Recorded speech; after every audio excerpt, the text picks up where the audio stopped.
बात जुर्म से जूझते आवाम की हो या समाज में बढ़ते क्राइम ग्राफ की। अपराध की हर सूरत के पीछे छिपा होता है कोई ना कोई गुनाहगार। नमस्कार, मैं आप सबके साथ रंजना रावत और आप देख रहे हैं तफ्तीश की राह में आने वाली हर कड़ी सुराग बनकर गुनाहगारों को पहुंचाती है सलाखों के पीछे। तो आप बने रहिए हमारे साथ, क्योंकि हर जुर्म के खिलाफ हमारी तफ्तीश लगातार जारी है।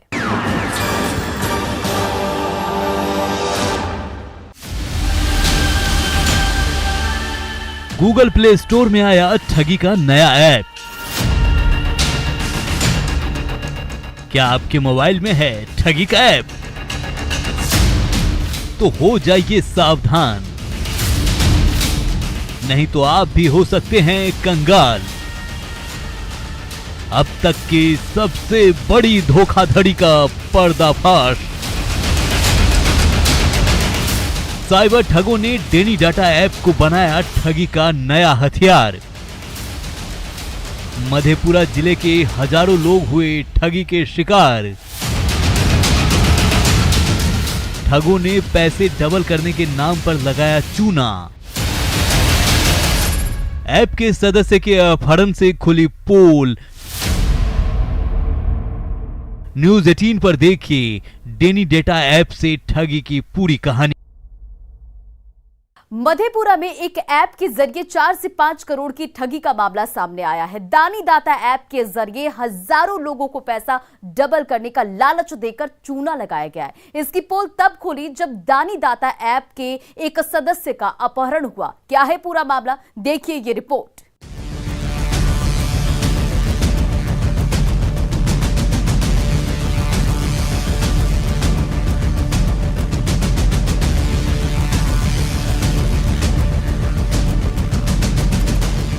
आपकी टीवी स्क्रीन पर दिख रहे इन तस्वीरों को देखकर आपके जहन में कई सवाल कौंधने लगे होंगे, पैसे डबल करने के ख्याल आने लगे होंगे। जी हाँ, ये वही दानी दाता ऐप है जिसके जरिए साइबर ठगों ने आपको पैसे डबल करने के सपने दिखाए थे, जिसके झांसे में पड़कर हजारों बेरोजगार युवाओं ने पैसे निवेश कर पैसे भी कमाए।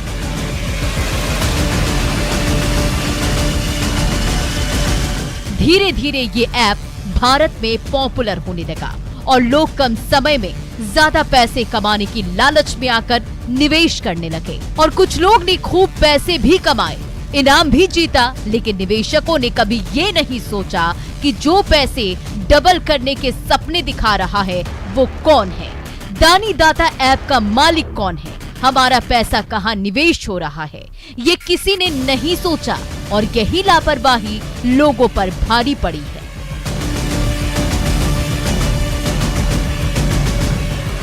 क्योंकि जिस ऐप के जरिए लोगों को पैसे डबल करने के सपने दिखाए जा रहे थे, उसके पीछे बैठे साइबर ठग करोड़पति भी नहीं अरबपति बनने के सपने देख रहे थे और महज 5 महीने में वो अरबपति भी बन गए और निवेशक कंगाल होकर सड़क पर उतर गए, जिसकी तस्दीक ये तस्वीरें कर रही है।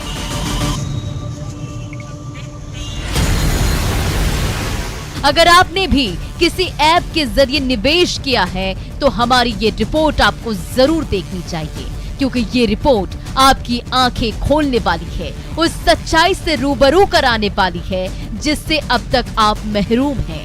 ये हम इसलिए बता रहे हैं क्योंकि बिहार के मधेपुरा में कुछ ऐसा ही हुआ है। सुनिए। यहाँ के बेरोजगार युवक इनके झलस में आकर अपना जो भी चीज है, गाड़ी घोड़ा जो भी है, गिरवी रखाकर इनको सब पैसा जो है सुपुर्द कर दिया है। इनको तरह तरह का प्रलोभन दिया, कितना आदमी को जो है कागज बना दिया है 1000 रुपया का स्टाम्प पर, यदि आपका पैसा जो है बुड़ेगा या लॉस होगा उसका देनदारी हम बनेंगे। और हर बात को जो है या कि अपना बात रखने की इसको कला है। इनका जो है लिंक सीधा जो है चाइना से बना हुआ।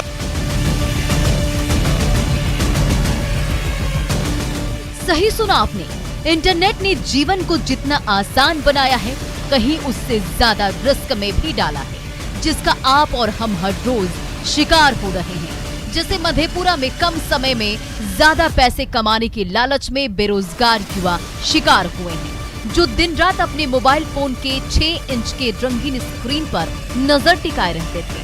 अब सड़कों पर वो उतरकर प्रदर्शन कर रहे हैं और अपनी बदहाली पर आंसू बहा रहे हैं, जो दानी दाता ऐप के जरिए ठगी के शिकार हुए हैं। पूरा में ये लगभग 8-10 करोड़ का मामला है और इसमें हमारे भी परिवार से कुछ पीड़ित लोग हैं। नाम नहीं बताता, अंदर से कुहर रहा है, दर्द हो रहा है।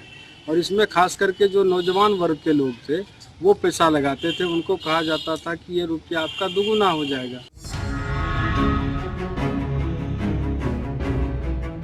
सिर्फ मधेपुरा जिले के सदर थाना क्षेत्र के आसपास के इलाके दानी दाता ऐप के जरिए 1-2 करोड़ नहीं 5 करोड़ से ज्यादा की ठगी हुई है। ठगी के शिकार कुछ लोग अपनी कहानी बता रहे हैं, लेकिन अभी भी एक बड़ा हिस्सा है जो चुप्पी साधे बैठा है। बिहार में अब तक की सबसे बड़ी धोखाधड़ी का खुलासा तब हुआ जब 3 जून को दानी दाता ऐप काम करना बंद कर दिया, जिसके बाद निवेशकों की बेचैनी बढ़ने लगी, सांसें फूलने लगी। कंगाल होने की इस बेचैनी ने एक निवेशक को अपराध की राह पर आने को मजबूर कर दिया और उसने 4 जून की शाम दानी दाता ऐप के VVIP मेंबर अमन राज और उसके भाई अभिषेक को कार सहित अगवा कर लिया।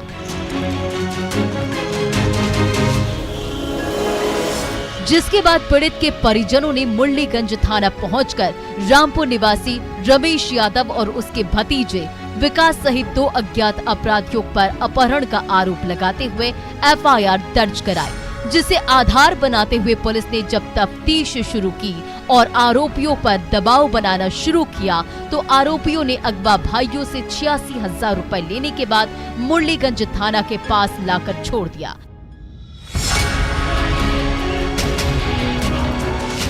उसके बाद पुलिस ने पूछताछ शुरू की तो परत दर परत सारे राज सामने आए, जिसकी सच्चाई जानकर पुलिस वालों के भी होश फाख्ता हो गए, क्योंकि वो सच बिहार में अब तक के सबसे बड़ी साइबर ठगी का था। इसमें पूरे भारत के लोग जुड़े हुए हैं और उनकी भी एक सूची थी इस ऐप में, जो कि ऐप अभी बंद है। हम लोग अपने तकनीकी सेल की सहायता से इसे पता करने का प्रयास कर रहे हैं। इनका कहना है कि लगभग मधेपुरा में 3,000 से 4,000 लोग इस सट्टेबाजी में जुड़े थे और बता तो रहे हैं कि ये 4 से 5 करोड़ रुपए की इसमें ठगी हुई है ना। और सभी जगह, सभी क्षेत्र में जो है, मधेपुरा में भी कई क्षेत्र हैं जहाँ की इसके अलग अलग कोऑर्डिनेटर हुआ करते थे और ये एक चेन सिस्टम से काम करता था।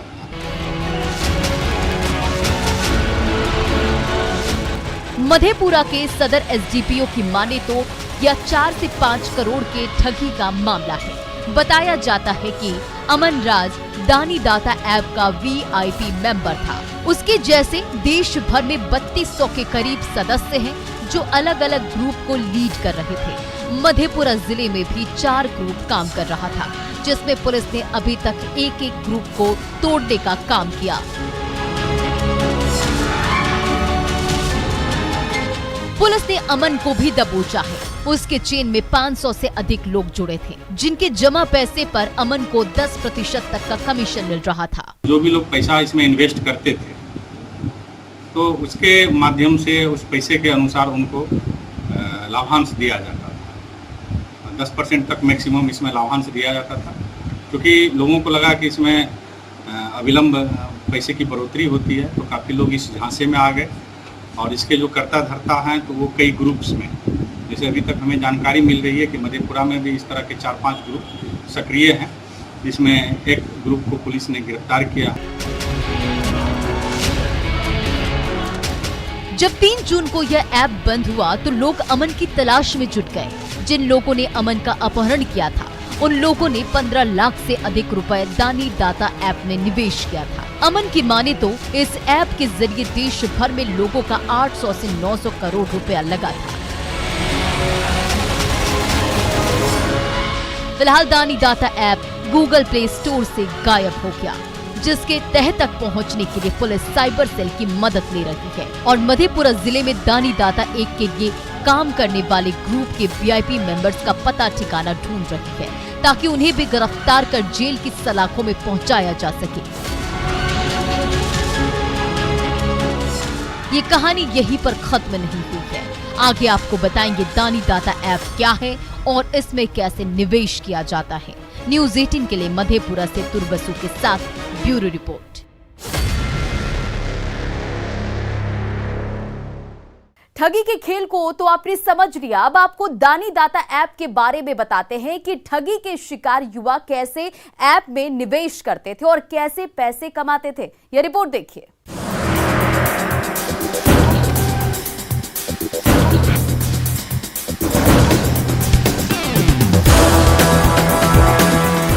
दानी दाता एक ऑनलाइन फुटबॉल बेटिंग ऐप है।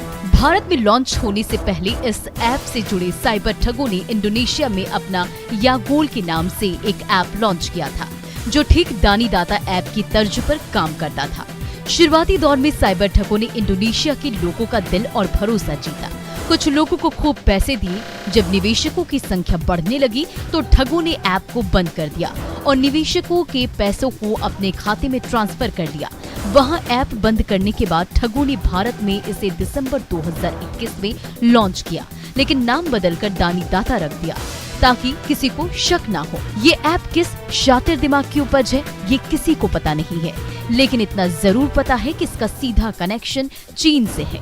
चीन के ही किसी के शातिर दिमाग की उपज है। ये ऐप एंटी बेटिंग मोड पर काम करता है। इस पद्धति में आपको मैच के गलत स्कोर की भविष्यवाणी करने की आवश्यकता होती है। अगर आपकी भविष्यवाणी गलत है तो आप जीत जाते हैं। इसलिए दानी दाता ऐप ने भारत में बहुत तेजी से लोकप्रिय हुआ और महज 5 दिनों में ही करीब 5 मिलियन फॉलोअर्स हो गए। करीब 3200 VIP मेंबर्स बन गए। अब आपको बताते हैं कि दानी दाता ऐप में कैसे निवेश किया जाता है। दानी दाता ऐप एक ऑनलाइन फुटबॉल बेटिंग ऐप है। फायदे की वजह से बहुत सारे लोगों ने निवेश किए थे। भारत में दिसंबर 2021 में लॉन्च हुआ था। गूगल प्ले स्टोर में दानी दाता ऐप उपलब्ध था, जिससे जुड़ने के लिए इसे डाउनलोड करना पड़ता था। इसमें निवेश करने से पहले निवेशक को अपनी ID बनानी पड़ती थी। रेफरल कोड के जरिए रजिस्ट्रेशन करवाया जाता था। नाम, पता, ईमेल ID और मोबाइल नंबर दर्ज करना पड़ता था। उसके बाद मोबाइल पर एक OTP आता था। नंबर वेरीफाई होने के बाद रजिस्ट्रेशन सफल होता था। रजिस्ट्रेशन के बाद 600 रुपए का बोनस भी मिलता था, लेकिन बेटिंग के लिए कम से कम 500 रुपए का रिचार्ज करना पड़ता था। 500 रुपए से लेकर लाखों रुपए तक के रिचार्ज ऑप्शन थे। रिचार्ज के अनुसार ही उपभोक्ताओं को प्रतिदिन की कमाई दी जाती थी। उसके बाद निवेशक जिस मैच में बेटिंग लगाना चाहते थे उस पर क्लिक करना पड़ता था। एक दिन में निवेशक 3 ही मैच खेल सकते थे। जितने पैसे निवेशक निवेश करते थे उसका 0.75% मुनाफा दानी दाता ऐप देता था। दूसरों को जोड़ने पर प्रति हेड 50 रुपए दानी दाता ऐप की ओर से दिया जाता था। इसलिए निवेशक ज्यादा से ज्यादा मेंबर्स बनाते थे। ज्यादा पैसे निवेश होने पर मेंबर्स बनाने वाले को 10% कमीशन मिलता था। इस तरह एक महीने में 450 से 3000 रुपए तक की कमाई होती थी। कमाई को अपने अकाउंट में डालने की सुविधा भी दी जाती थी। ऑनलाइन पेमेंट और विड्रॉल का ऑप्शन था। लेवल 2 से लेकर लेवल 5 तक के निवेशक हर महीने 10 तारीख को पैसा निकाल सकते थे। लेवल 0 और लेवल 1 के निवेशकों को 10% टैक्स देना पड़ता था। दानी दाता ऐप गूगल प्ले स्टोर पर फ्री बिजनेस के टॉप 1 कैटेगरी में शामिल था। इसलिए भरोसा करके 10 लाख से अधिक लोगों ने ऐप को डाउनलोड किया था।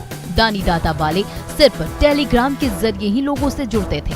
टेलीग्राम के जरिए ही लोगों की शिकायतों का समाधान करते थे। 28 मई को अचानक से दानी दाता ऐप काम करना बंद कर दिया। गूगल प्ले स्टोर से भी दानी दाता ऐप गायब हो गया है। टेलीग्राम चैनल का भी नाम बदल गया है। ऐसे में ठगी के शिकार लोग दानी दाता ऐप के VIP मेंबर से ना तो संपर्क कर पा रहे हैं और ना ही बात कर पा रहे हैं। संपर्क के सभी रास्ते बंद हो गए हैं। इस ऐप के जरिए ठगी के शिकार सबसे ज्यादा बेरोजगार युवा हुए हैं, जो घर बैठे लाखों रुपए कमाने का सपना देख रहे थे। ऐसे में अब देखने वाली बात ये होगी कि साइबर सेल की टीम ऐप की कर्ता धर्ता और VIP मेंबर्स तक कब तक पहुंचती है और ठगी के शिकार लोगों के पैसे को कब तक वापस कराती है। फिलहाल पुलिस और साइबर सेल की टीम अंधेरे में तीर मार रही है। ऐसे में आपकी सावधानी ही आपको ठगी से बचा सकती है। इसलिए सावधान रहें, सतर्क रहें। बिना जांचे परखे कहीं भी किसी भी ऐप में निवेश न करें। अगर निवेश करेंगे तो आप भी सड़क पर आ सकते हैं। न्यूज़ 18 के लिए ब्यूरो रिपोर्ट।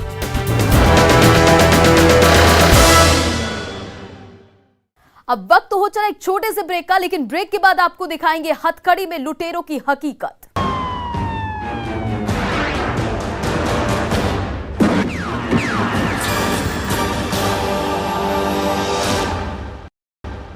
ब्रेक के बाद एक बार फिर से आप सभी का बहुत बहुत स्वागत है।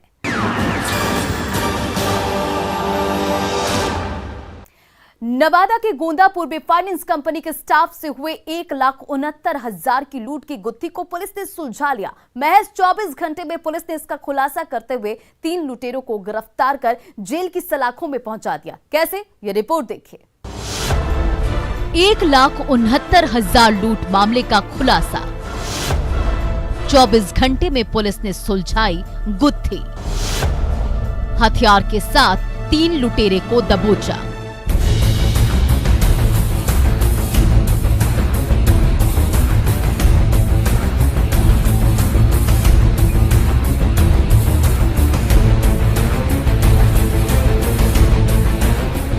नवादा जिले के पुलिस के सामने लगे टेबल पर रखे यही वो हथियार है जिसका धौंस दिखाकर बेखौफ और बेलगाम बदमाशों ने 7 जून को दिन दहाड़े गोंदा मोहल्ले में फाइनेंस कंपनी के स्टाफ सुधांशु रंजन से 1,69,000 रुपए और टैब की लूट की थी, जिसके बाद पीड़ित स्टाफ ने नगर थाने पहुंचकर अज्ञात अपराधियों के खिलाफ FIR दर्ज कराई थी। तब पुलिस वालों की खूब किरकिरी भी हुई थी, जिसे पुलिस ने चैलेंज के तौर पर लेते हुए तफ्तीश शुरू कर दी।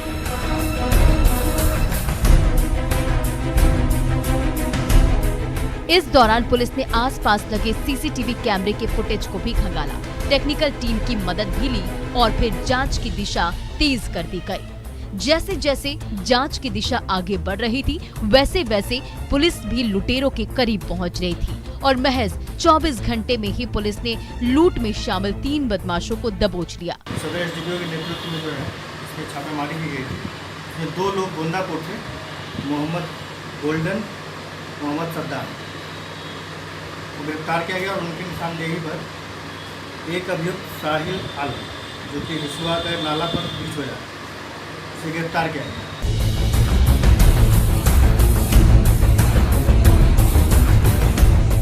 जिन 3 बदमाशों को पुलिस ने अरेस्ट किया है, उसमें गोंदापुर निवासी मोहम्मद सलीम का बेटा गोल्डन कुमार, मोहम्मद निजाम का बेटा मोहम्मद सद्दाम और हिसुआ थाना क्षेत्र निवासी जमुन मियां का बेटा साहिल आलम उर्फ छोटू शामिल है।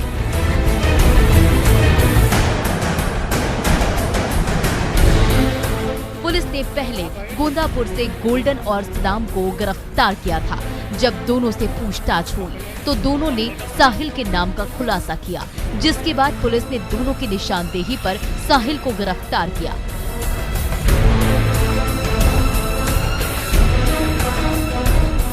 जब पुलिस ने उसके घर की तलाशी ली तो हथियार देखकर पुलिस वालों के होश फाख्ता हो गए।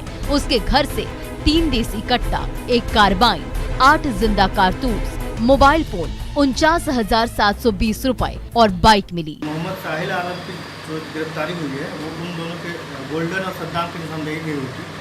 और मोहम्मद साहिल आलम के घर से 3 देसी कट्टा, 1 श्रीनौर, 8 जिंदा कारतूस, 1 मोटरसाइकिल और 49,720 रुपया जो लूट का राशि था, 1,69,000, उसको 49,720 रुपये का बरामद किया।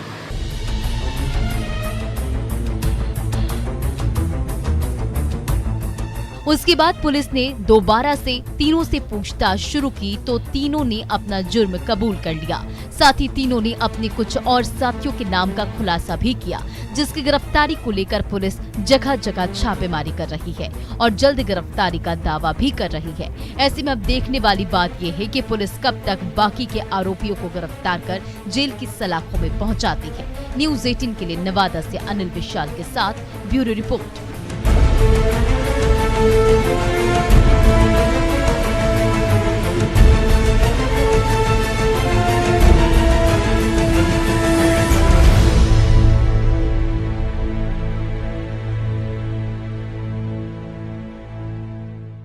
अपराधी चाहे लाख शातिर हो, तफ्तीश की दिशा अगर सही है तो बच नहीं सकता कोई गुनाहगार सलाखों के पीछे जाने से। तो पुलिस चाहे सोई हो, मुजरिम चाहे कोई हो, आप बने रहे हमारे साथ, क्योंकि हर जुर्म के खिलाफ हमारी तफ्तीश लगातार जारी है।